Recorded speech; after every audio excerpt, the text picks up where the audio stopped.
तो हेलो दोस्तों, स्वागत है आप सभी लोगों का हमारे यूट्यूब चैनल सम्राट अकेडमी। तो दोस्तों, मेरा नाम है आकाश और इस वीडियो में हम बात करने वाले हैं प्रश्नावली 1.3 के question number 4, question number 5, question number 6 and question number 7, question number 8, question number 9। मतलब इस वीडियो में आप लोगों का एक्सरसाइज 1.3 पूरा कंप्लीट होने वाला है स्टूडेंट, ठीक है।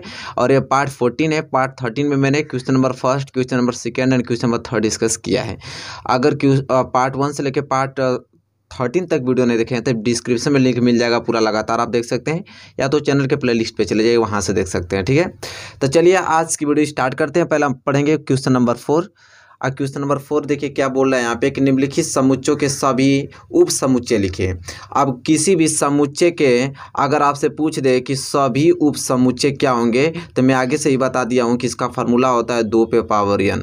2 पे पावर n से सभी उप समुच्चय निकल जाता है, ठीक है। तो फिलहाल बेसिक और ट्रिक दोनों से हम लोग हल करने वाले हैं। जैसे यहाँ पे देखिए, पहला क्या है कि ए उप समुच्चय क्या दिया, समुच्चय ए दिया है, इसका उप समुच्चय पूछ रहा है, ठीक है। तो चलिए आइए इसे हल करते हैं। तो देखिए पहले यहाँ पे लिख देते हैं क्या ए, इसका देखिए पहले बेसिक से हल करते हैं। अच्छा, इसके कितना उप समुच्चय बन सकता है, तो इसका उप समुच्चय कितना बन सकता है। तो एक चीज़ आप लोग जानते हैं कि किसी भी समुच्चय का एक रिक्त उप समुच्चय होता है। रिक्त मतलब खाली उप समुच्चय तो होता ही होता है, वो तो सबका होता है। तो इसका तो खाली उप समुच्चय हो जाएगा। और एक क्या लिख सकते हैं, एक हम ए लिख सकते हैं, मतलब ए उप समुच्चय ले सकते हैं। इसका दो ही तो बन सकता है, एक तो खाली समुच्चय या तो एक ठीक इसका ए और ले लें। तो इसका कितना उप समुच्चय बन गया, 2 बन गया। कितना, 2। अब ट्रिक से ज्ञात करना होगा तो 2 पे पावर n, तो 2 पे पावर n यही ट्रिक होता है। तो 2 n मतलब जितनी संख्या है, n कितनी संख्या है, 1, तो इसके पावर क्या हो जाएगा, 1। तो 2 पे पावर 1 का मतलब 2। यहाँ पे 2 उप समुच्चय इसका आ गया। तो बेसिक से भी आपको समझ में आ गया और ट्रिक भी, ठीक है। तो इसके कितने उप समुच्चय हो गए, 2 उप समुच्चय हो गए, ठीक है। इसी तरह दूसरा हल कर लेते हैं। दूसरा आपको क्या दे रखा है कि ए और बी 2 अवयव दे चुके हैं, ठीक है। अब इसके सभी उप समुच्चय बनाना है समुच्चय का, ठीक है। तो कितना इसका क्या लिख सकते हैं, एक तो रिक्त खाली उप समुच्चय होगा पहला, और दूसरा क्या लिख सकता हूँ, सिर्फ एक अवयव ले सकता हूँ ए, और तीसरा क्या लिख सकता हूँ, सिर्फ बी लिख सकता हूँ, और चौथा ए और बी दोनों ले सकता हूँ। तो इसके कितने उप समुच्चय बन गए, 1 2 3 4। अगर ट्रिक से ज्ञात करना होगा तो 2 पे पावर n बराबर 2, n मतलब कितनी संख्या है, 1 और 2, तो 2 पे पावर 2, 2 पे पावर 2 का मतलब कि 4 उप समुच्चय। क्या लिख लीजिएगा, 4 उप समुच्चय। देखिए 1 2 3 4, 4 उप समुच्चय बन गया कि नहीं। तो आपको बेसिक भी क्लियर होता जा रहा है और ट्रिक भी, ठीक है। चलिए इसी प्रकार तीसरा ज्ञात कर लेते हैं। तो तीसरा का भी तो आप लोग अपने से बता दीजिए। तीसरा क्या दिया है, 1 2 3, 1 2 3 जो समुच्चय है इसका सभी उप समुच्चय बताना है। तब पहला तो खाली उप समुच्चय होगा ही होगा, दूसरा सिर्फ 1 ले लेता हूँ, फिर सिर्फ 2 ले लेता हूँ, फिर सिर्फ 3 ले लेता हूँ, फिर 1 और 2 साथ में ले लेता हूँ, फिर 1 और 3 को साथ में ले लेता हूँ, फिर 2 और 3 को साथ में ले लेता हूँ, एंड 1 2 3 सभी को साथ में ले लेता हूँ, ठीक है। और ट्रिक से ज्ञात करना होगा तो 2 पे पावर n, 2 पे n का मतलब क्या है, 1 2 3, 2 पे पावर 3 का मतलब कि 8 उप समुच्चय बन जाएगा। कितना, 8 उप समुच्चय। और वैसे भी आप गिन लीजिए 8 ही बन रहे हैं, ठीक है। कैसे भी गिन के बता रहा हूँ, देखिए 1 2 3 4 5 6 7 और एक पूरा 8, ठीक है। कोई दिक्कत नहीं होना चाहिए। लास्ट देख लेते हैं चौथा। चौथा आपका दिया है खाली समुच्चय। इसका मतलब क्या होता है, रिक्त समुच्चय, इसका साइन रिक्त समुच्चय का होता है। अब बताइए खाली समुच्चय का कितने उप समुच्चय होंगे। खाली समुच्चय का मतलब कि इसमें 2 पे पावर n का मतलब क्या, 2 पे पावर तो कुछ दिया ही नहीं, सिर्फ मतलब कि 2 पे n का मतलब क्या, 0, और 2 पे पावर 0 का मतलब 1 उप समुच्चय बनेगा। इस तरह भी देख लें तो खाली समुच्चय का बस एक ही बनता है, सिर्फ खाली समुच्चय।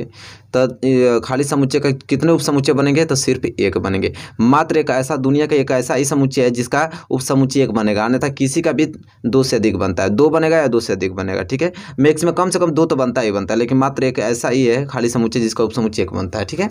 चलिए तो यहाँ तक तो क्लियर, पहला प्रश्न आपको क्लियर हो गया होगा कि निम्नलिखित समुच्चय के सभी उप समुच्चय लिखिए। आप बहुत अच्छे तरीके से क्लियर हो गया, ठीक है। चलिए स्टूडेंट, अब ये क्वेश्चन नंबर चौथा था। अब हम बढ़ेंगे अगले क्वेश्चन की ओर, क्वेश्चन नंबर 5 की ओर। क्वेश्चन नंबर 5 देखिए, लिखा है पी ए का मतलब क्या, पावर सेट ऑफ ए। इसका मतलब क्या होता है, इसका मतलब आप लोग जानते हैं, मैंने बताया था कि power set of A. Power set of A का मतलब क्या है, ए का घात समुच्चय, ए का घात समुच्चय पूछा है। घात समुच्चय निकालने का फार्मूला मैं बताया था। घात समुच्चय निकालने का फार्मूला क्या होता है, सेम वही होता है 2 पे पावर n। सभी उपसमुच्चय को ही हम एक घात समुच्चय कहते हैं, तो 2 पे पावर n से ही निकल जाता है। तब पावर सेट ऑफ ए के कितने अवयव हैं, यदि ए बराबर क्या दिया है 5। ये बताइए कि ए बराबर 5 दिया है, तो 5 के कितने उपसमुच्चय होंगे। तो जस्ट अभी जस्ट पढ़ के अभी ऊपर ये पढ़ के आए कि 5 के कितने उपसमुच्चय होते हैं। तो समुच्चय 2 पे पावर n का मतलब क्या समझ रहे हैं आप, 2 n का मतलब खाली समुच्चय में क्या होता है 0, तो 2 पे पावर 0 का मतलब एक उपसमुच्चय बन गया। ठीक है, तो यहाँ पे लिख देंगे क्या हम लोग कि पावर सेट ऑफ ए में मतलब ए के घात समुच्चय, ठीक है, ए का घात समुच्चय अवयव की संख्या कितनी होगी, अवयव की संख्या 1 होगी। कितनी होगी, 1 होगी। ठीक है, पावर सेट ऑफ ए में अवयव की संख्या कितनी है, 1 है। तो कितना सिंपल क्वेश्चन है ना, देखिए।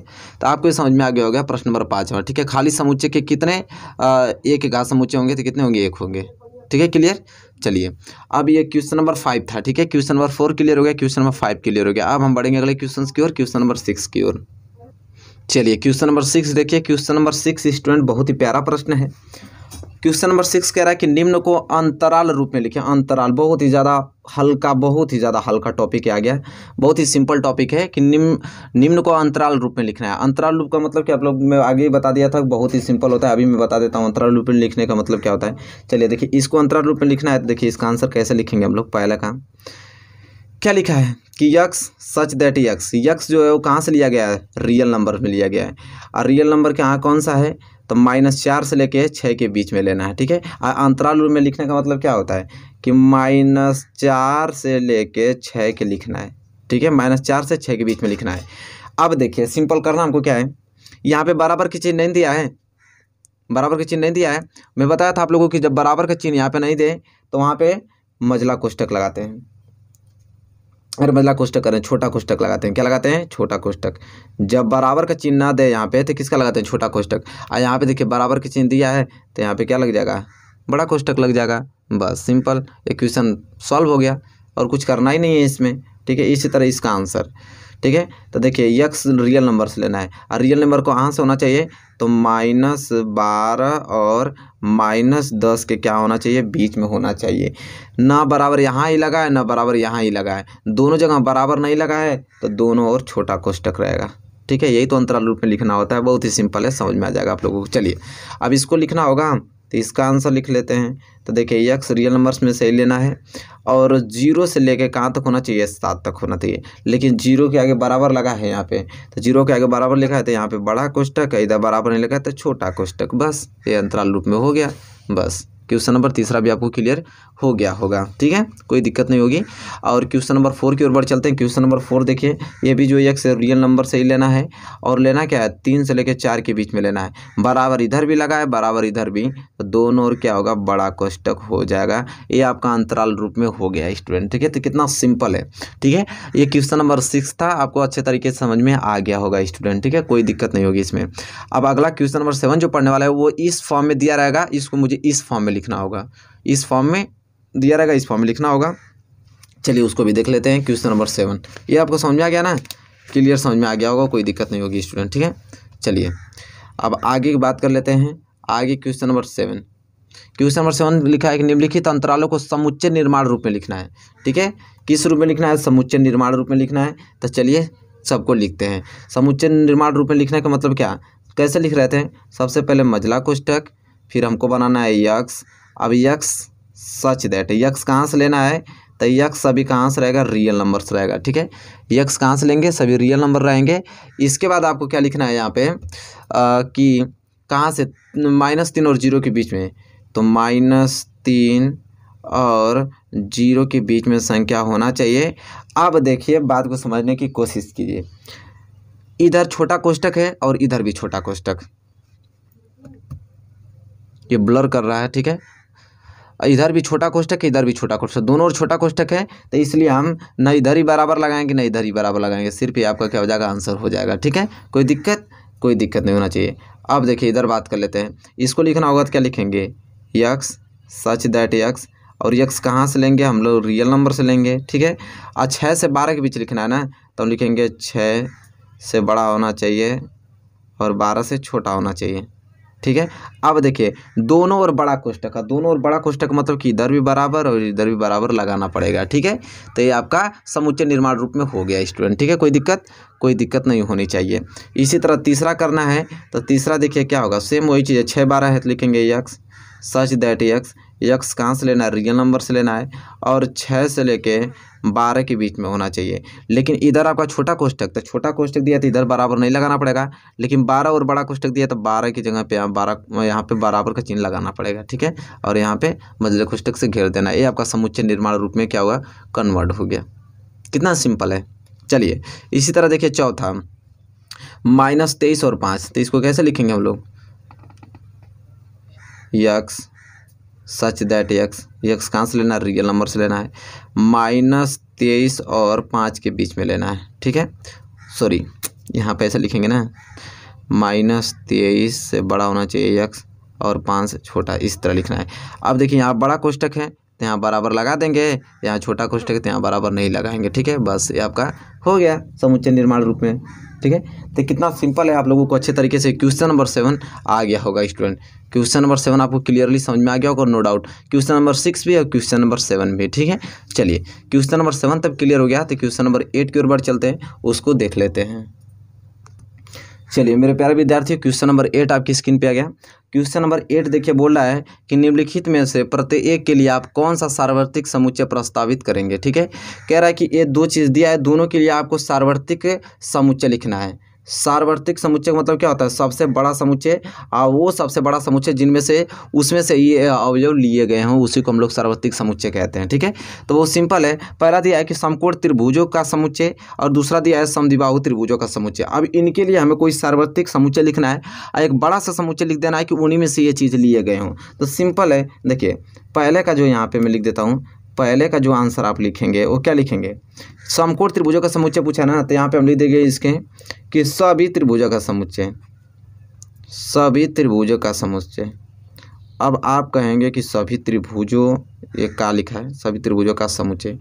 अब सभी त्रिभुजों का समुच्चय क्यों लिख दिए हम, तो अब देखिए सार्वत्रिक समुच्चय मतलब क्या होता है कि सबसे बड़ा समुच्चय, ये जो है सबसे बड़ा समुच्चय है और इसी में से इसको लिया गया हो। तो ये बताइए क्या है कि समकोण त्रिभुजों का समुच्चय के लिए मुझे सार्वत्रिक समुच्चय लिखना है। तो अगर मैं लिख दिया कि सभी त्रिभुजों के समुच्चय, तो इसमें दुनिया के जितने भी त्रिभुज हैं सब आ गए इसमें, सभी त्रिभुजों के समुच्चय में। अब दुनिया के सबसे जितने भी त्रिभुज है सब इसके कैटेगरी में आ गए, और इसी समुच्चय और इसी त्रिभुज में से तो आपको लिया गया होगा समकोण त्रिभुज। सभी त्रिभुज का मतलब क्या, सभी त्रिभुज, और सभी त्रिभुज में तो आपका आ जाता है संपूर्ण त्रिभुजों का समुच्चय। तो सभी त्रिभुजों का समुच्चय जो है वो सार्वत्रिक समुच्चय हो गया इसके लिए, ठीक है। और दूसरा क्या लिया है, समद्विबाहु त्रिभुज, इसके लिए भी सेम वही आंसर लिख देंगे, क्या फ़र्क पड़ता है, इसके लिए भी यही आंसर लिख देंगे कि सभी त्रिभुजों का समुच्चय, सभी त्रिभुजों का समुच्चय, इसके लिए भी सेम वही आंसर हो जाएगा, क्योंकि सभी त्रिभुजों का समुच्चय मतलब दुनिया के सभी त्रिभुज, और सभी त्रिभुज में से तो आपका समद्विबाहु त्रिभुज आ ही जाएगा। और सार्वत्रिक समुच्चय मतलब क्या होता है, सबसे बड़ा समुच्चय, सबसे बड़ा समुच्चय यही भी है। अब इससे बड़ा थोड़ी हो सकता, दुनिया का सभी त्रिभुज इसी में तो आ गए हैं, अब इसी में से जितने भी त्रिभुज होंगे वो सब लिए जाएंगे। तो इसी सभी त्रिभुजों के समुच्चय में से तो ये समकोण त्रिभुज भी लिया गया है, समद्विबाहु त्रिभुज लिया गया है। तो बहुत ही सिंपल एक प्रश्न नंबर 8वां आपको समझ में आ गया होगा स्टूडेंट, कोई दिक्कत नहीं होगी प्रश्न नंबर 8वां में, ठीक है। चलिए आज का लास्ट क्वेश्चन पढ़ लेते हैं, फिर आपका एक्सरसाइज कंप्लीट हो जाएगा 1.3, ठीक है। 1.4 हम लोग अगले दिन पढ़ेंगे। तो देखिए अब प्रश्न नंबर 9 क्या है, यहाँ पे प्रश्न नंबर 9 कह रहा है कि समुच्चय ए बराबर 1 3 5, बी बराबर 2 4 6 और सी बराबर 0 2 4 6 8 प्रदत्त हैं। इन तीनों समुच्चय ए बी सी के लिए निम्नलिखित में से कौन सा सार्वत्रिक समुच्चय के लिए जा सकता है। देखिए यहाँ पे 4 ऑप्शन दिया है, कितना दिया है, 4 ऑप्शन। और इन चारों ऑप्शनों में से यहाँ पे आपको दे रखा है ए बराबर 1 3 5 दे रखा है, बी बराबर दे रखा है 2 4 6 दे रखा है, और सी बराबर दे रखा है 0 2 4 6 8, ठीक है, ये दे रखा है। कह रहा है कि इन तीनों जो आपका समुच्चय दिया है, इन तीनों समुच्चय में से आपको इन सभी का सार्वत्रिक समुच्चय बनाना है। 4 ऑप्शन दिया है, इन चारों में से आपको बताना है कि इनका कौन सा सार्वत्रिक समुच्चय है। सार्वत्रिक समुच्चय मतलब क्या होता है कि उसी में से ये सब लिए गए हों, ठीक है। तो पहला चेक करते हैं, पहला क्या लिखा है 0 से लेकर 6 तक, तो ये तो होगा नहीं, इसलिए नहीं होगा क्योंकि यहाँ पे 8 आ गया, तो 8 तो भी रहना चाहिए, तो ये तो होगा नहीं। रिक्त समुच्चय तो वैसे भी होने वाला नहीं है, ये क्या दिया है, 1 से लेकर 8 तक तो दिया है, लेकिन यहाँ पे 0 भी है, तो 0 तो इसमें है नहीं, इसलिए हो जाएगा कैंसिल। लास्ट बचा है यही होगा, क्योंकि यहाँ 0 भी दिया है और 10 तक दिया है। तो देखिए 0 भी आ जाएगा इसमें, 1 2 3 सब आ जाएंगे, ठीक है। 8 भी आ गया इसमें, तो मतलब कि इन सभी के लिए सब क्या है, सार्वत्रिक समुच्चय है, ठीक है। ऑप्शन नंबर 4 इन सभी का क्या है, सार्वत्रिक समुच्चय। इन्हीं समुच्चय में से ये सभी अवयव लिए गए होंगे, अन्यथा कोई से बाहर नहीं लिया गया। देखिए सभी इसी में मिल जाएंगे, ठीक है। तो यह इसका क्या हो जाएगा, सार्वत्रिक समुच्चय। तो यहाँ प्रश्न नंबर 9 क्लियर होता हुआ स्टूडेंट, ठीक है। यह प्रश्नावली बहुत अच्छे तरीके से मैंने कंप्लीट करा दिया। अब अगले दिन हम पढ़ेंगे एक्सरसाइज 1.4। ये कई वीडियो में समाप्त करने की कोशिश करूंगा, ठीक है। पार्ट 1 पार्ट 2 3 ऐसे नहीं चलेगा, एक ही वीडियो में घंटा बने 1.5 घंटा सब समाप्त कर दूंगा, ठीक है। ये बताइए वीडियो कैसी लगी। वीडियो अच्छी लगी तो प्लीज़ लाइक कर दीजिए, चैनल पर नया है तो प्लीज़ चैनल को भी सब्सक्राइब कर लीजिए, साथ ही साथ बेल आइकन को प्रेस कर लीजिए। तब तक के लिए दोस्तों धन्यवाद, मिलेंगे आपसे नेक्स्ट वीडियो में।